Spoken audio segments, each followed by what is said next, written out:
Hello guys, welcome back to our YouTube channel. Today we are going to learn how to log into Advantage Moratgage account. Search for Advantage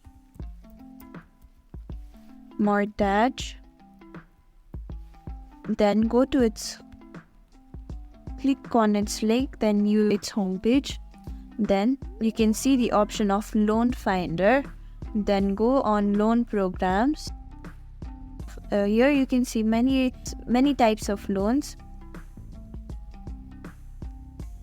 I'm constructing a home, my dream home, so I'll click on details. Here you can see the requirements, your qualification, who are you, who can benefit with this loan. A loan amount can be seen over here. You can get started after reading this. Click on start. Then I'm purchasing,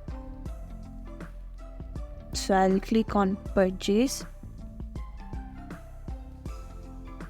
So tell us about your situation.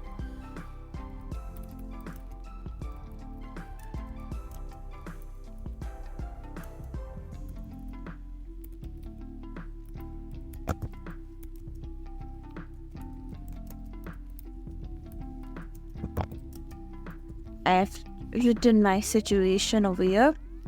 Now click on next. This is the last step, and here you have to enter your first name and last name, phone number, email, then consent. Click on I agree to receiving text messages. Click on it, then click on submit after filling all your details. Then you'll get Advantage Moratgage home loan. Thank you for watching this video. For more such content, you can subscribe to our YouTube channel Tech Basics. Don't forget to like,